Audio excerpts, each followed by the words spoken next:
awesome to welcome Kent State head coach Rob Senderoff to the Basketball Podcast. Rob Senderoff ranks all-time winningest coach in program history with 219 wins. Senderoff is an elite company that includes Tom Izzo and Mark Few as head coaches who have not had a losing season during their head coaching career, with a minimum of 10 seasons coached. In 2022-23 season, Senderoff led Kent State to 28-7, 15-3 conference play record. It is the best record of Senderoff's career and the best record by Kent State since 2007-2008, when they also went 28-7 overall. Kent State would defeat Toledo to win the MAC tournament.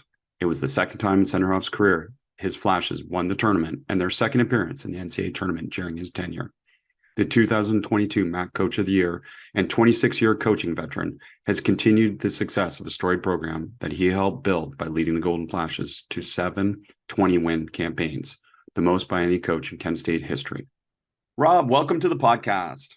Great to be here. Thanks for having me. Well, great to talk to you, and tremendous success in your time at Kent State. And, we've all been there as a coach. 2022-23 season obviously ended in the NCAA tournament, but the year before, the disappointment of losing in the MAC final. Talk to us a little bit about how to rally a team after the expectations fell a little short, but now obviously into the next season. Yeah, we had a great end to the 21-22 year where we had won 14 straight games heading into the conference championship game against Akron. That night, we played really poorly that evening, and Akron had a lot to do with why we played poorly.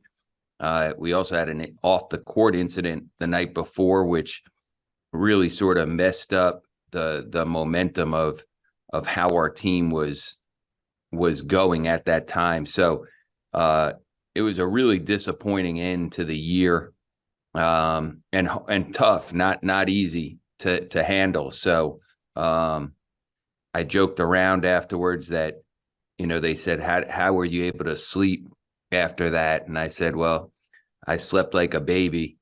I woke up every 3 hours and started to cry. So, it was tough. There too. Yeah, we've all been there. So it was tough. I think the biggest key to the success that we were able to have this year, it did start from that disappointment. The core group of players all chose to come back, which again in this era is not common. At least it doesn't appear to be common. I had the returning player of the year come back. His name's Sincere Carey, and an all defensive team player, Malik Jacobs, who, went on this year to be the defensive player of the year in the league. So both of those guys coming back and the group around them all choosing to be here, I think that's really where it started. We have a code in our locker room, and the code that we had was the score of the game last year. That was the code. So every day that they walked into the locker room, they were reminded of that score.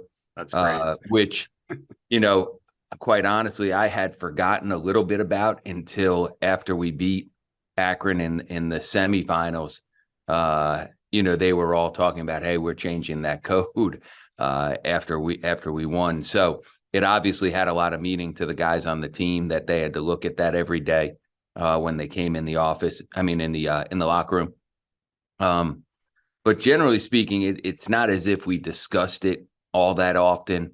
I just think as a player and as a coach, it does motivate you when you have some disappointment to try to come back even better. So, our kids deserve all the credit to that, because in this league in particular, there's a lot of pressure when you play in the conference tournament because it is a one-bid league. So not everybody's built for that, as a player. Not everybody's built for that as a program. And our kids, I think, really had a great focus. They didn't play tight, which I give them, again, a ton of credit for, because I can see how you can be tight given that circumstance. But we just played, and our motto for the year and it developed over time, was just do what we do. And that was sort of our mantra when we went up to Cleveland, was that if we do what we do to the best of our ability, it was going to be good enough. The season didn't start with that as our mantra, if that makes sense. Like, it was after a couple disappointments during the year, whether it was, a tough loss or whatever, when we're watching film and just saying, hey, what we do is good enough. We had one of our starters broke his hand, early in league play, and we had to change a little bit how we played, but it was just stay focused on what we need to do to be successful. If we do that, it's good enough. And it turned out to be good enough. Definitely did. And you guys were a great watch. This is a really unique, cool stat, is that, yeah, obviously you've had just great success in games decided by 5 or fewer points. And I think the record overall is 75-46 for 620 winning percentage in such games, including 14-8, 636 record in overtime games. Man, that's a pretty cool stat to have as a coach. Can you talk a little bit about some of the things that have led to that success beyond just the players? Yeah, I'd like to tell you that I should take some credit for that one, but it's funny because when you bring that up, immediately what comes to my mind is that we've had really good guards. And when you have some good guards, and to what I would say is, I don't try to overcoach them all that much. We do a lot of coaching in practice. We're not, rolling the balls out and just playing. We're doing a lot of coaching in practice. But when you've done a lot of coaching in practice, and then you have good players and you let them feel like they have confidence to make plays, I think that's why the results are what they are. And, over the last 2 years, we've had, the best point guard in our league, back-to-back years. And prior to that, we played with multiple point guards on the floor. So I think our decision-making, generally speaking, right? Generally speaking, our decision-making with the basketball has been pretty good. Your point guards, again, generally speaking, are good free throw shooters. So you have good decision makers, good free throw shooters on the floor. You try to keep it simple and stay with a mindset of being a defensive oriented mindset. And then those close games, you're able to win a lot of those, I think, because of that. Curious, is there anything specific you're doing within practice in terms of creating special situations to get used to it? And then I guess the second part is, are your players aware of that stat? Because I think that would feed belief, right? Which would be a big part of it as well. Yeah, and that's a great point. I think they're very well aware of that we've done well in close games. I think they're very well aware of that. We do finish almost every practice. Certainly, you get 30 practices leading up to your first game.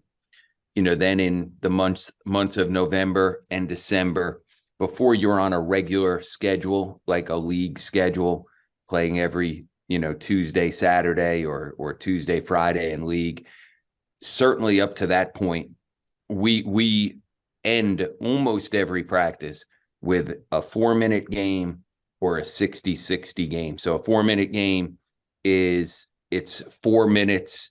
Both teams have one foul to give, and we play a 4-minute game. Coaches coach.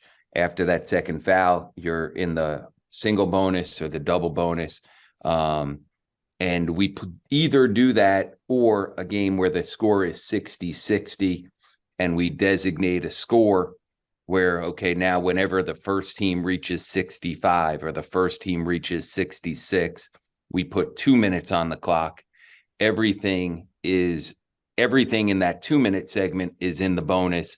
Prior to that 2-minute segment, everything's on the floor unless it's in the act of shooting. So we have practice end in games, in close game situations. Of the 30 practices, that would be one of those two scenarios is every practice. In the months of November and December, I wouldn't say every practice, maybe it's every other practice once we start games. And then it's less likely that we do that, in conference season, because at that point we're trying not to go as long. But if there's a break or if we feel like we need a 60-60 game because of a situation that we didn't handle well, or we're trying to get in some reminders of some late game stuff, we may do a 60-60 game. Clock starts at 62. So then it's the first basket. And now we're starting the 2 minutes. So we'll adjust that, but that is a core of what we do. Sometimes I don't know that all of these things correlate, right? Like, is that the reason why we have confidence in close games? Or is the reason we have confidence in close games because we've had really good point guard play and good guard play? I'm sure there's some balance of both, right? Like you do what you do to try to be good at what you're good at. But some of it certainly has to do with having excellent players that are able to make these plays late in games. Absolutely. Yeah. It's really hard in coaching sometimes to determine cause and effect with a definitive mindset, saying that is actually it. So right. I totally get it. And it's beautiful. Great insights there. And, defensively, I mean, a lot of things stand out. Just for coaches listening, last year held opponents to 40.3% shooting, 19th in the country, including 31% on three-point shooting, with 38th in the country. I want to go to some of those things, but I think first I want to start within the last 2 of the 3 years that you've led your league in defensive scoring. Yeah. And that seems to be a big emphasis. And it doesn't always go hand in hand with a great half-court defense, is the ability to force turnovers. And you seem to be doing both. Yeah, I think, okay, so that's one thing. I use this as an example because this past year, Jim Christian, who has been a head coach for 20 years, was really sort of the godfather of the program here at Kent.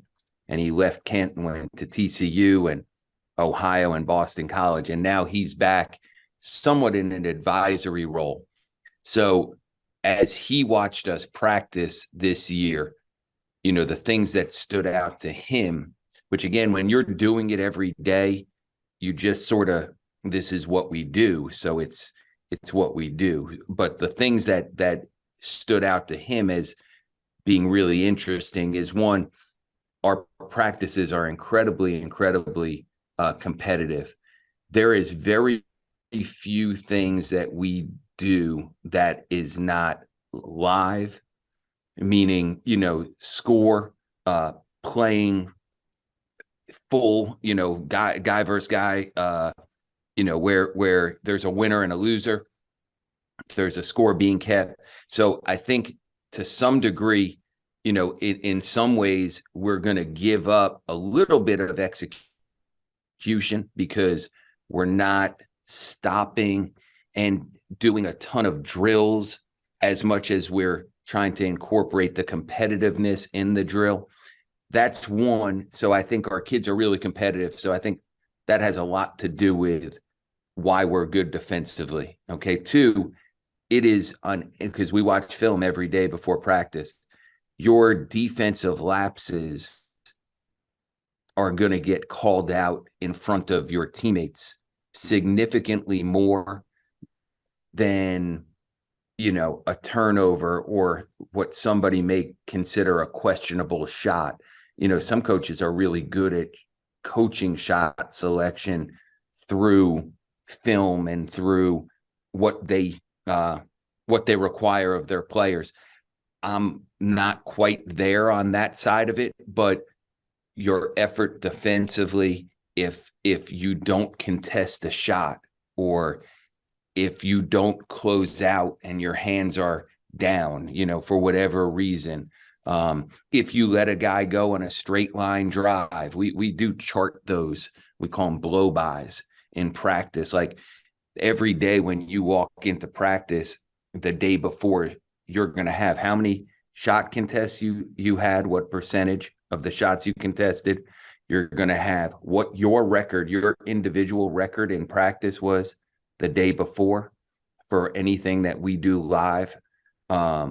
Anytime you've gotten blown by, boom. And then your offense and defensive percentages, offensive rebound percentage of time that you're supposed to go that you went. And if you're not a guy who's supposed to go, it's your get back percentage. your percentage of the time, and then defensively, your percentage of blockouts, available blockouts, because not every time is there a blockout available. So there is some subjectivity to that, but those things are in our locker room. So you're seeing that every day. Those are things that I'm coaching with film, via film. So I'm pretty consistent in those aspects. So you're a defensive oriented team, right? It's because of that.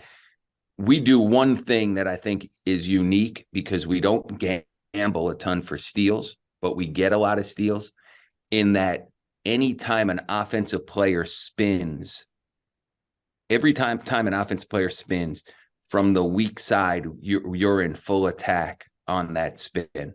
So if an offensive player drives it, I'm just going to say he's on the right wing and he drives it baseline to the right baseline, and your job is to cut him off.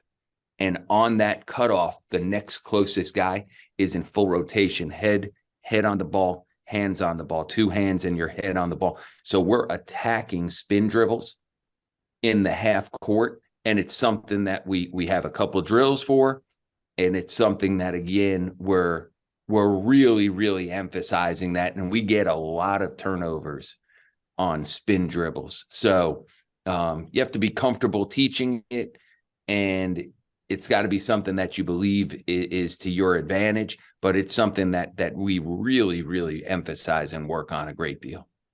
I love that. And that's one of the reasons I want to ban the spin dribble at youth levels, because I just think it's a bad dribble to learn, because at the highest levels, people like you are exploiting it. But yeah. So in terms of that, are they running and jumping? Are they leaving, or are they staying in terms of the trap? Right. So it's not a trap. It's what we would call it an attack of the ball. So again, you're guarding the closest guy. And now we'll get into rotations if needed. So if the ball is spun, your head on the ball, two hands trying to take it. And then everybody's in rotation out of that. Now, we're not going to stay with a trap on that.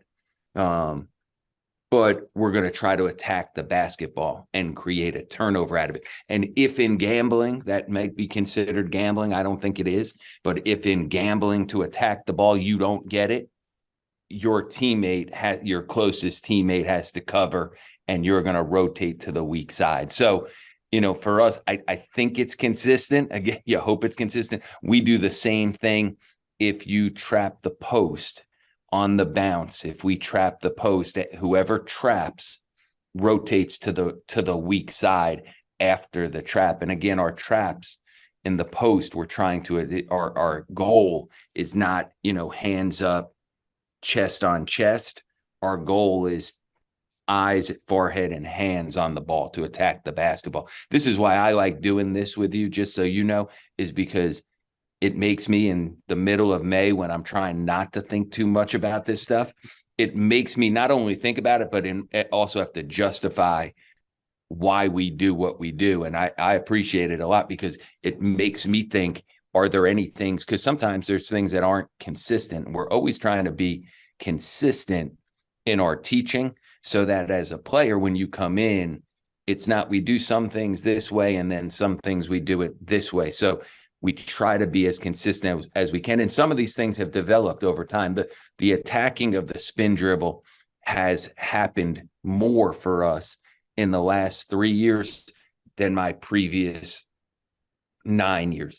And the reason for it, quite honestly, is because we had a great player at doing that instinctively.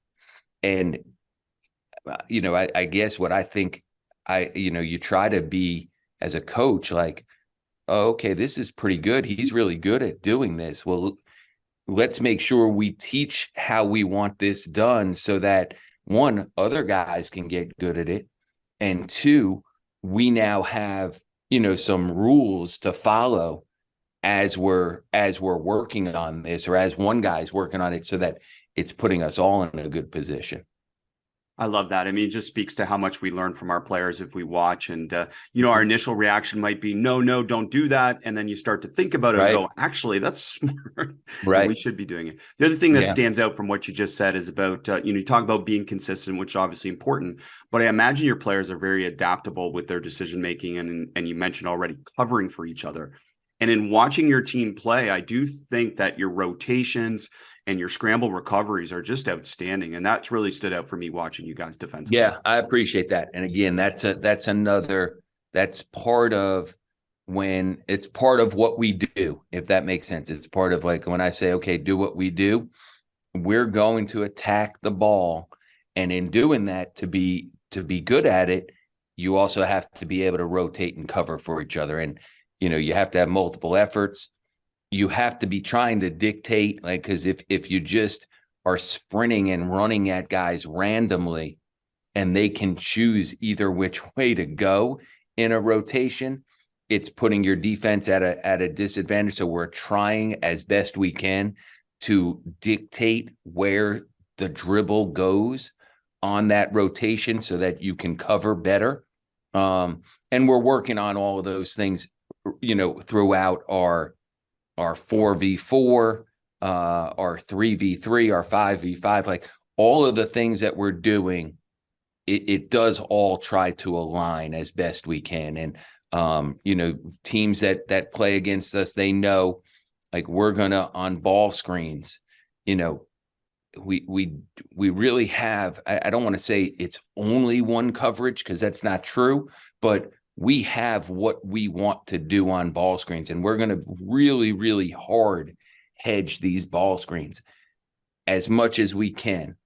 Well, if I know we're consistent on that, well, then I know what you're going to try to do against the hard hedge of the ball screen. So we can then coach the back line to be where they can be to best cover up for that. If one time I'm hard hedging, we call it a plug, but if I'm hard plugging one time and I'm, drop coverage the next time and I'm gray coverage the next time, and then I'm switching the next time, it's a little bit harder for the other three guys on the court, or four guys, because the guy defending the guy coming off the screen, to really be as confident in what they need to be doing. So again, it's not to say we don't adapt or adjust or teach more than one way of doing it, but our mantra is do what we do. That's another, like, that's one of the things that we do.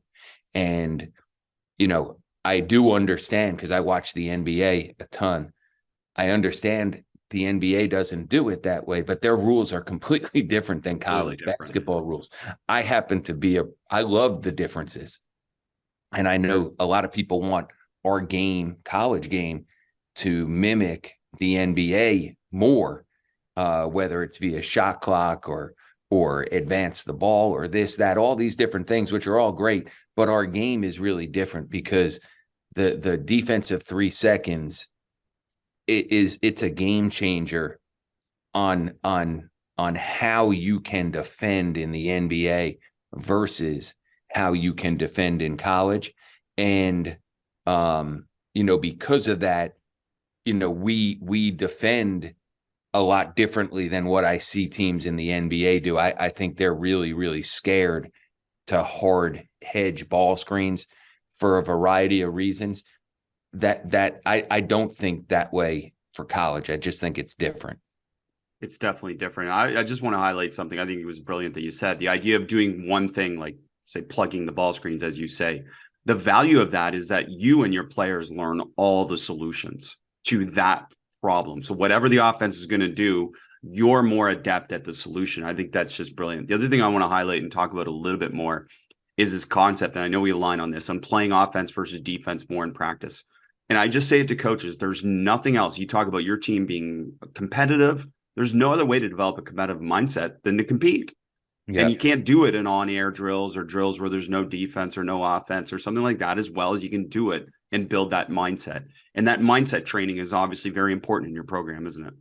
Yep. It's it, that you said it a lot better than I say it, because really, again, I love listening to the way I just do what we do and how we do it. And I believe in what we do, but I don't have quite the ability to break it down intellectually the way that you do. And if you're going to be a competitive team, you got to compete, right? Doesn't that make sense? It's hard to do everything in drill form or in blow it dead form or in dummy form, and then expect when there's other players out there that are competing for you to just be able to flip a switch and turn it on. Now there's a balance to that too. And during our season, once we had one of our starters broke his hand,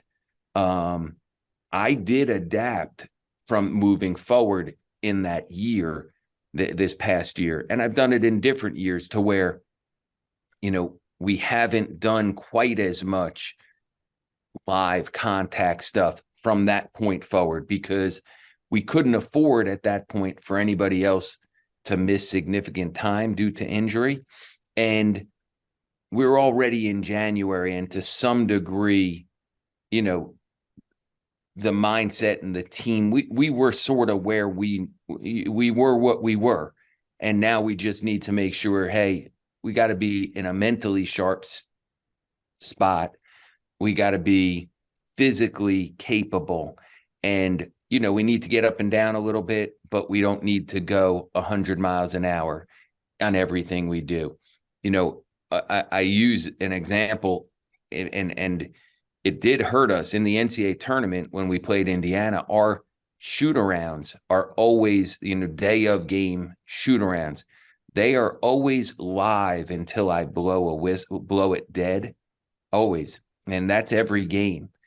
And the day of the game, our best player, banged knees with somebody else, and he was not at 100% sincere carry. He was not during the game. And it sucked. And that was one that I was beating myself up over for a while, because how could your best player get kneed in the thigh during your shoot around prior to your biggest game? But at the same time, I'd say that's the same way that we did shoot around for, I don't know how many games I've coached. If it's 300, it's 300. That's the first time that's happened. Do I need to change? Maybe the next time I'm in that situation, I'll be smarter. But I can't regret having done what I've done, what we did, because that's what we do. And, I'll be interested as we're talking here, because I know the coach of the Celtics got a lot of heat for not calling the timeouts, whether it was the end of regulation or in overtime. And they got great shots. And one of them was after the buzzer by 1/10 of a second. And the other one, guy just missed a pretty good look. Coaches get criticized when it doesn't go well, and that's part of it. And maybe you do adjust. I'll be really interested to watch if he feels very strongly that, this was the right decision, or if you say, hey, I think it's really the right decision, but I learned that it didn't work. So at this time I'm going to do something different to see if that works. Because I'm sure there'll be another one possession game in the last 15 seconds over the course of the playoffs. And I'll just be interested to see how he handles that, because I don't think there's a right or wrong. I think it's just how do you make, adjustments that you need to make. So, knock on wood, we go to the NCAA tournament again. I'm not sure what we'll do in that one, but I have a feeling that I'll blow the whistle a little bit sooner moving forward, just for that purpose. That's such a great example. Those two examples back and forth about, some of the things we decide as coaches. And again, you've been around coaching so long, people have got injured in shoot arounds on air with no defense. Yeah. I mean, it just happens sometimes in random moments. And I don't think that necessarily, again, cause of effect. And I went live in shoot arounds all the time too. And the mindset of that is just, again, it's, drop the volume, increase the intensity, and be able to get your players physically ready to play. And especially with the defensive mindset that you're trying to do. Yeah, Coach, everywhere, every assistant in your league I talked to get ready for the podcast, just to get a feel for style play, different things like that. The word that came up always was physical.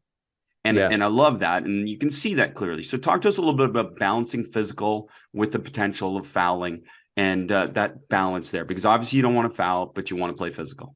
Yep. And you know what? And that's a, there's some give and take to everything that you do. Right. So, we want to defend hard without fouling. And we want to be physical without putting a team to the free throw line all the time. So, there are times that we foul too much, and there are times that maybe we get away with fouling when we get away with it because of how we play all the time. I guess, generally speaking, I don't want to say I, because it's not me, but we as a program, I guess, are willing to live with the other team may go to the free throw line a little bit more because of fouling, but we're going to go to the free throw line because we're going to be all over the offensive glass, and we're going to be physical on the offensive end of the floor too. And we're going to drive the ball and play off 2 feet and be strong. And we're going to post the ball, which, again, to me, it's another difference to me in college and the pros. Having a post up player in college, whether it's a big guy or a guard or a wing or whatever it may be, I think it's invaluable in the college game, which again may not be in the pro game. As I watch it, it doesn't seem as valuable in the pro game as it does in the college game. But we're going to be physical on that end too. So while we may foul too much, and it's sometimes, not easy to we tell our guys play hard without fouling. I mean, that's easy to say, but it's not as easy to do. Play hard without fouling. And sometimes a lot of your fouls come from not being in position where you're supposed to be. So you're late on a closeout or a rotation or a block out. So a lot of your fouls come that way, but being physical is what we do, and it's who we are. And if that means that the other team is going to shoot some free throws because of it, there's certainly going to be games that we lose because the other team went to the foul line a couple more times than we did and made a couple more free throws. I'd like to hope that the benefits of us being physical over time have given us more reward as a program than it took away in the negative of, you fouled too much in a game. Yeah, absolutely. That's a great example of the balance and, making the decisions in the best interest of your program. The other thing that stands out a little bit, I mean, you've had all defensive players, you've had defensive players of the year. Is there any insight in terms of identifying potential players in terms of their ability to play defense? That's a good one too, because I worry about that all the time. I do think length and athleticism. I mean, that's some of it is a mindset, and some of it is developing a mindset. And it's funny because my associate head coach, Julian Sullinger, so his nephew plays here, Jalen. And Jalen was always a really talented player, always. And his freshman year, he was really up and down with me because he didn't guard, and I'd yank him out, and he seemed indifferent to playing defense, right? And again, some of that, when he was in high school, he's such a good player. He's so gifted. He needed to be on the court. He was he's still an elite scorer that, a lot of his mindset coming to Kent was, I'm going to score.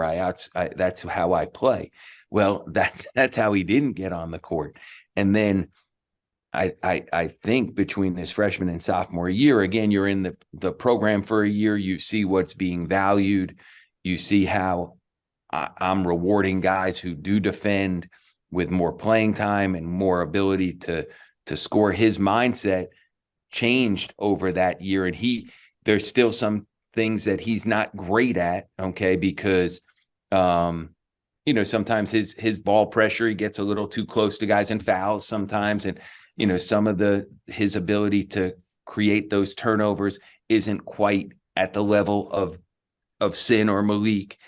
But through experience after the season and talking to him, he said next year, he wants to guard the other team's best player the way Sin did or Malik did. And if you were to have asked him what he thought about defense coming into college, he wouldn't have cared one bit about trying to defend. So seeing that growth, just using him as an example, it's awesome to see. So I think you can develop that in time. And there's some, being tough and being physical and not minding getting hit or being the aggressor in creating contact. All of those things I think can be taught. But you can't teach somebody, to be able to touch the top of the square. You can't teach that. So the athleticism piece and the length, those are things that give you an advantage on that end. But the instincts, the desire, the competitive stuff are all things that we try to build with our daily habits and our practice habits. And again, I think our cultural habits as a program, that's the example with Jalen. I think the cultural habits as a program is what I'm most impressed with for him in that example, because now that's really of value to him. And that's great for our team, because when your best players, that's of value to them, it feeds into everybody on your roster. Absolutely. That's great stuff. And the other thing I mentioned was that you held opponents 31% on 3-point shooting, which is 38th in the country. So talk to us a little bit about the philosophy of shot contestants, particularly defending the 3-point line. Well, the one thing that we do, strong side corner threes are a no-no. Okay. So we all of our help on penetration, and it sort of, again, it comes with that the concept of trying to create a spin, right? That's your job, is to try to create a spin, because all of your help is coming from the weak side, whether it's weak side at the rim to try to contest at the rim, whether it's weak side on a spin, if you're able to create a spin, that's where your help's coming. The strong side, there's no, I don't want to say no, virtually no help. There's some players that if they're standing in the strong side corner, we will help off of that guy. That's a personnel scout stuff. But rule-wise, teaching-wise, how we can, conceptually don't allow strong side corner threes. That's one thing. And a strong side corner three is not just strong side, meaning, not just corner. If I drive it from the corner to the middle, that next pass would be considered a strong side three. So we try to eliminate as much of those as possible. So those shots should be, when shot, they should be really, really highly contested shots, or they shouldn't be able to get off. So that's why I think the percentage is low or has a lot to do with it. And then the other thing is we chart like the closeout percentages. That's really that's charted. It's charted on an individual basis. It's charted on a team basis. And it's something that, again, is emphasized. And then, we don't always have great length and size on the perimeter, but we when you add size and length on the perimeter to that equation, now you're even tougher to shoot threes against. So my concern for next year is that Giovanni Santiago and Jalen Sullinger, who are two of our returning guards and are both really good players, they don't have tremendous size. They're small. So we're going to have to be even better in those areas, And the other thing, we don't play much zone. And I think when you play zone, you're living with allowing, obviously you want the threes to be contested, but you're generally living with allowing teams to get threes up against you, and we don't play much. So you're playing against half court man-to-man most of the time. We don't press a ton either. You're playing against half court man-to-man most of the time. Philosophically, we're not giving up the next pass threes, strong side threes, and we have length.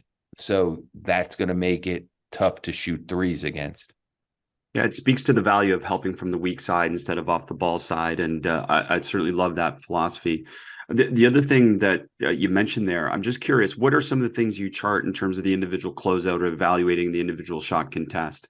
What are some things we should be looking for as coaches? Well, we are always wanting two hands on the closeout. That's what we're drilling. All right, a two-hand closeout. The way we drill our defense is no straight line drives. That's first and foremost. And then no baseline drives. We don't want you driving baseline. But more importantly, we don't want you driving in a straight line. Okay. So we're charting those things. The way we rotate, it's hard to really describe over voice, but the way we rotate is to take away the box on a rotation. We're going to meet you outside the lane line. We're going to sink inside and then scramble out. And we often are in what we would call X out situations, where in a scramble, we're not necessarily closing out to our guy, right? We're closing out to the next guy is taking this guy, and then I may be taking that guy. So you may be in an X. We have our drills to drill that, right? So our warm-up drills for practice, our first 15 minutes usually of practice are a variety of these. We call them 90-second drills. So we do a lot of 90-second reminders of how we're defending things, whether it's digging the ball out of the post, creating spins, long closeouts, X outs, skip to closeouts. So all these different things that we're doing, we're reminding our players that's a all year long thing. I mean, that's from practice 1 to practice 99. The first 15 minutes are a lot of these reminders, some of them game specific. Hey, we know this team is really good at this. This is what we need to really work on. We do a sink and fill and rotate inside the big. We do all these different reminder drills defensively that emphasize, close out. And then, like I said, we chart that in practice. We chart that during a game. Our goal, a goal for us is an 80% contest rate. So, are there going to be shots that teams get because they move the ball that aren't contested? Yeah. Are some of your contests not going to impact the offensive player? Yes. But we never want to see a guy tee up a shot and not have somebody flying out to him, even if potentially it's not going to have a huge impact on them making or missing. It's just the way that we are with what we're doing. So I have an assistant who he is in charge of the defensive stats and the defensive breakdown and the defensive. We assign points during a game and during a practice. Who was responsible for this point? It's very rarely just one guy. Usually it's 2 or more guys that's responsible for a basket. And we chart all of those things. And those are the things that, again, I think the most important thing from the coaching standpoint, it's not what you chart or what you do, but it's all got to be consistent. That to me, I think, is the most important thing. If you're going to chart who's responsible for the points, and you're spending a lot of time doing that. My staff is doing that. And then I don't talk about it with the players or call guys out for, hey, you were responsible for 24 of the 70 points. You only played 25 minutes. How can you give up this many points? Like, if you're not going to do that, then the messages get crossed. And then it's hard to hold your players to a level of accountability because they don't know what you value as the coach. So I've always felt it's much less important what you believe in than, because there's 1,000 different ways to do it and you've seen it, but how consistent are you and how strongly do you believe in what you're coaching? Because that's where the test comes, is you have to stay consistent with what is of value to you, because that's what becomes of value to your players. Such great insights already about, coaching and the coaching process. And I'm just grateful for that. I do want to challenge coaches who hopefully they listen the whole time here, because I want to come back to the spin concept. Yeah. We're only trapping spin. We're not trapping counters between the legs or behind the back, or is there some freedom to do that as well? No, well, behind the back to me is like a spin. Okay. I just wanted to clarify for coaches. Because the reason you'd go behind your back is because you got cut off as an offensive player, right? Yes. If you're going behind your back, dribbling just up top of the key, or you're, dribbling between your legs at the top of the key, we're not just running at a ball. No, it's on a counter dribble. Yeah. It's the attack of the spin is strictly based on me cutting off the offensive player and dictating, because we use that term a lot, dictate. Okay. We use that on ball screens. I'm guarding the ball handler on a ball screen. My job is to dictate where he goes. Right. So again, defensively, if I've cut you off, I'm dictating that you counter by going behind the back, or counter by spinning. And that's when the attack is coming in. And the attack isn't like coming just on the spin. It's, well, he's driving right. Well, I should be flowing to the basketball anyway, right? Because that's the way he's going. So I should be flowing to the ball. Everyone should be flowing to the ball. And now defensively, I've done such a good job that I make him spin. Well, I should be there, or be in a position to be there. So it's really an out of control dribbler that we're attacking. We're not attacking a ball handler that's under control. And now knowing this detail, I'm imagining this is one of the reasons your players are very good at drive and kick. And that seems to stand out as well, is that your players are able to play in straighter lines, possibly on drives, because they play against this type of threat defensively all the time? That's it's not something I've ever thought about, but yeah, that makes sense. I mean, I'm not sure I'm right. It just seems like a theory. It makes sense, again, because they're playing against that every day, that they know. What I think that we're good at, quite honestly, it's more the pass that we're giving up is the drive right, skip it, 2 passes over left. It's really, to me, it helps put you, the easy play that's easy for everybody to see is the drive and strong corner kick. It's the drive and drop off pass. I hope that we've defensively covered those things up, that the pass that's available is the drive and sort of like throwback pass. And then that's where the closeouts come. And similar goes hand in hand with what you're saying in terms of, you want to force turnovers defensively, but you don't want to turn it over on offense. So you're working on both those at the same time.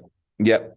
And again, I think for not turning it over on offense, multiple ball handlers has been the biggest key for why we don't turn the ball over on offense. Because again, we're not, there's teams in our league that are more efficient than us offensively. But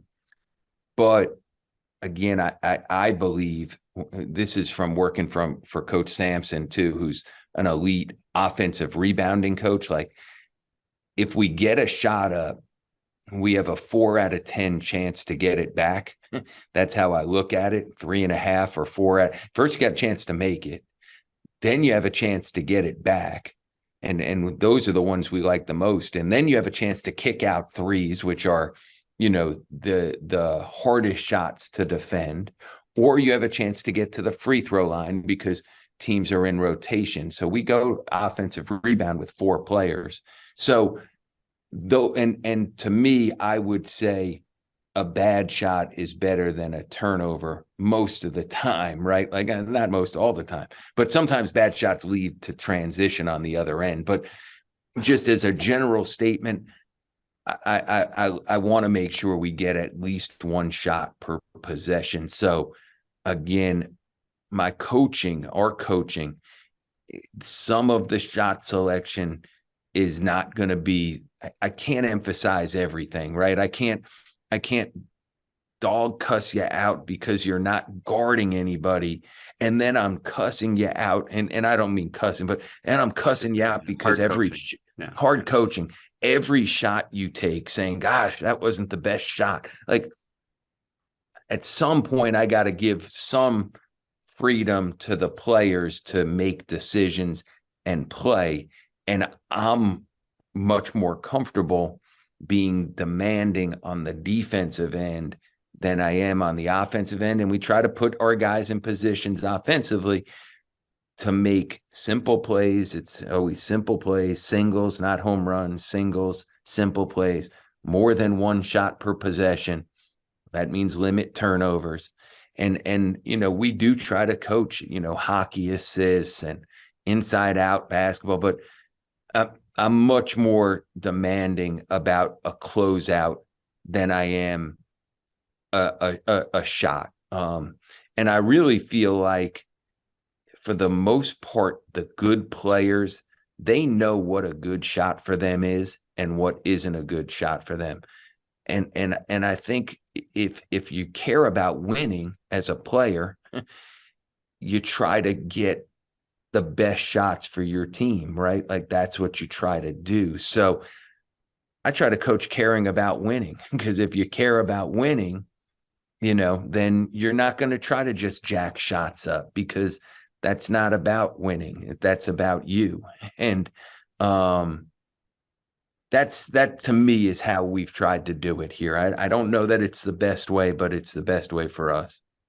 It's been a great way for you. And I love that example of hard coaching is really what I refer to as holding them accountable, which you've talked about throughout. And you can't hold them accountable to everything. So I love that example, Coach. Thanks for sharing that.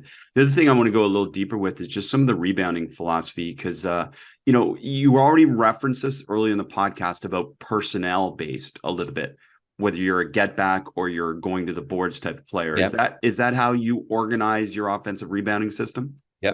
Yep. So it's personnel based, but our rule is 4 guys go to the offensive glass. So the fourth guy, okay, the fourth guy, 3 guys go. They got to go. 3, 4, and 5. Let's just use that. They got to go no matter what. The fourth guy has to go or can go, and we'd like them to go, but we want them going to the middle. Okay, we don't want them going to the baseline, because if they go to the baseline and they don't get the rebound, they're out of the play defensively. We want them going to the middle, and more times than not, I want them all going to the middle, because even the wings, if they go baseline, they're putting themselves out of the play if they don't get it, putting themselves out of the play in transition if they don't get it. But that's a little more detail than how we generally do it. But the detail of your other guard going to the middle, I think that's an important part of it. Who that guard is for us, again, is personnel based. So sometimes it's our point guard is our 4th offensive rebounder. Sometimes our point guard is our get back guy. So that is dependent. Sometimes a point guard shoots it drives it, and point guard drives it. Well, you can't ask him to be the get back guy if he's also if he also drove it into the paint. So then a 2 guard has to be the get back guy. So some of that, again, is through practice and repetition. This is, you got to figure some of those things out. This isn't always, it's not a math equation. So some of it you have to figure out on the fly. But philosophy wise, we want 4 guys going to the glass. And again, there's things you're going to give up, just like I said with fouling. Are you going to give up some teams that are great defensive rebounding teams? Are they going to have a little bit of an advantage in transition offense against you? Yeah, they probably are.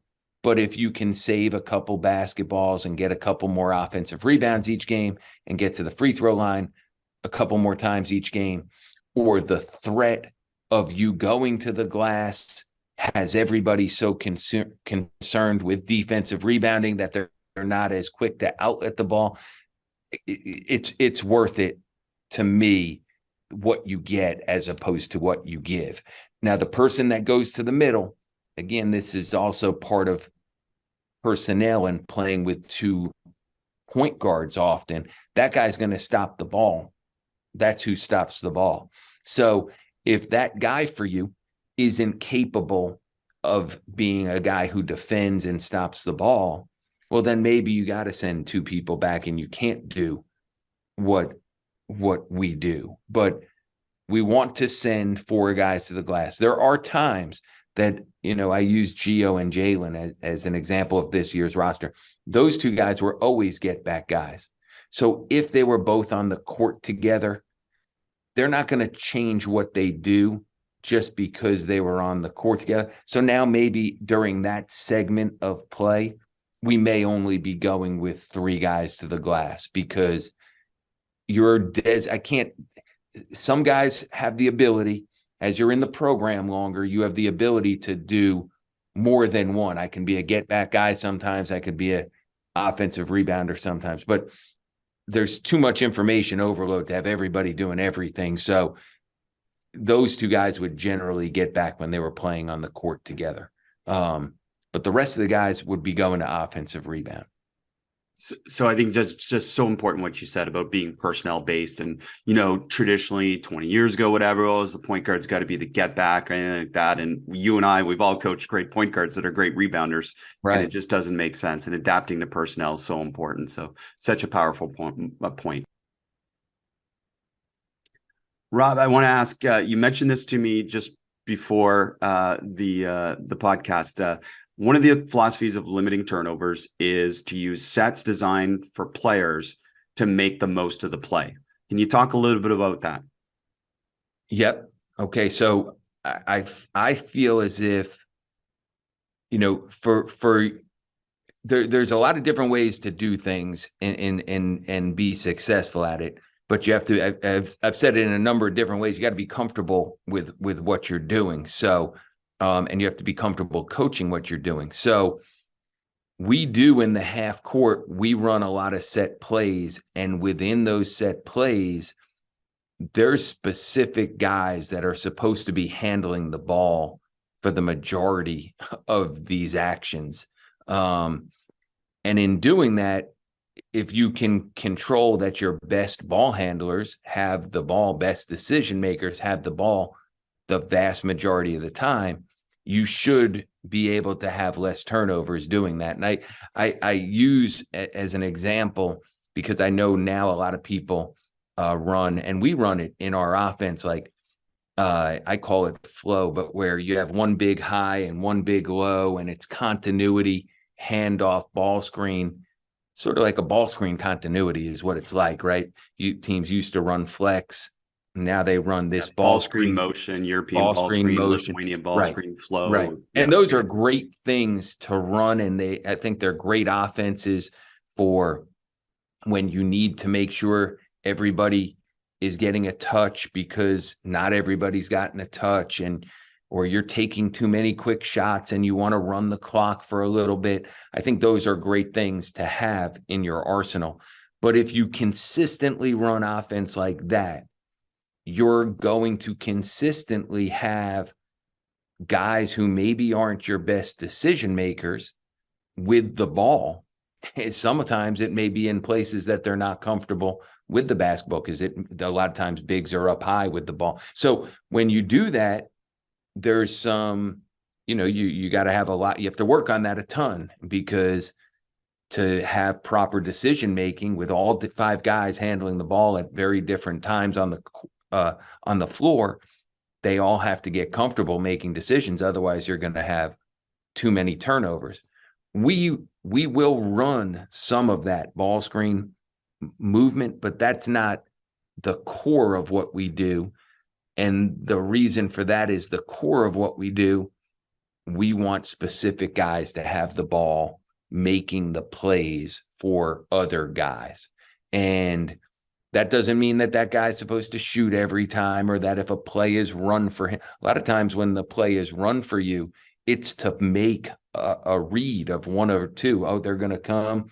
Do you drop it? Do you throw it back? Do you skip it? But the ball handling, the decision making is made by fewer guys. Therefore, if those guys are good, you think you have fewer turnovers, and we've been pretty good with that. I love that. And I've had that conversation with a few coaching clients at the college level, and they ask me ways to reduce turnovers. And it's just literally that: get more direct with your best players into the action you want. Yeah. And, it's nice to have everyone touch the ball, et cetera, as you said, sometimes, but mostly we want to get our best players the advantage to be able to score or create a help situation where then they can create for others. You got it. And I think, again, depending upon what level of basketball you're listening to this, like youth coaches, those are great offenses because everybody does need to learn how to play. And if your bigs only post, they never learn how to handle the ball, and they may not always be your bigs. And if your guards never post, same thing, like having guards that can post. I don't want to go on tangents, but having guards that can post is such a unbelievable offensive weapon because you have your best decision makers, your best ball handlers. And if they're capable of creating a double team or getting fouled, going to the rim, what a great advantage it is for your offense. But again, being able to teach that at the youngest levels, I think, is really important. And, if I was not getting judged on wins and losses, I'd probably think that's a great way to teach the game. But when we're trying to win, we want to put, as you said, we want to put our best players in position to make the most plays.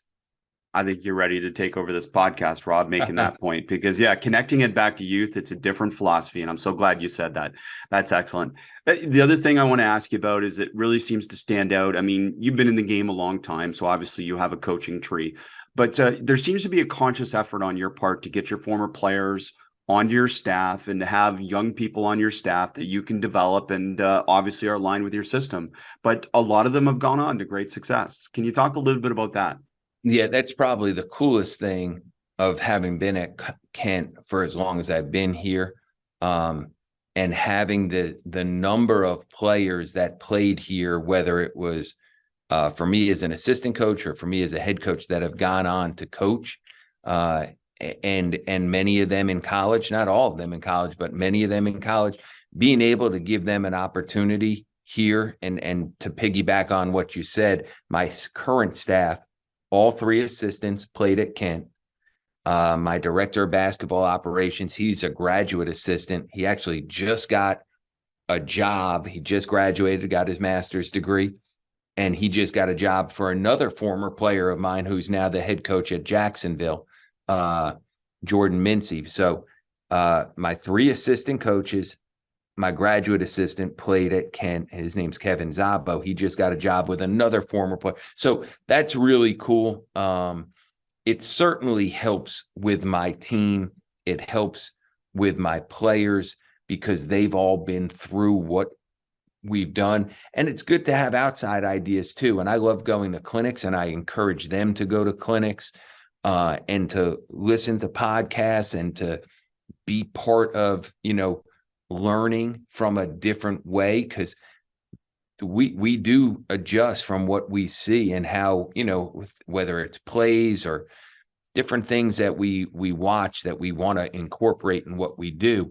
But it brings me tremendous satisfaction and enjoyment being able to help guys if they want to get into coaching, putting them on staffs or giving them opportunities on staffs. And now to see, we have former assistant coaches who are now head coach at Jacksonville, assistant coach at Marquette, assistant coach at Northern Kentucky, assistant coach at Oklahoma, on and on and on. We have a former player that's an assistant coach in the NBA with the Cavs. So it's a cool thing to see.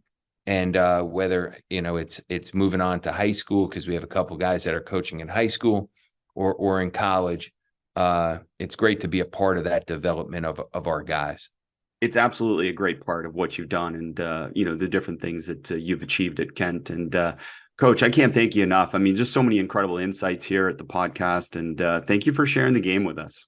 Yep. Well, I enjoy being on. I appreciate you having me, and it's a lot of fun to be able to talk about basketball. I really enjoy it. It's one of my favorite things to do, and listening to you talk to other coaches is one of the things that I find really fun too. So thank you.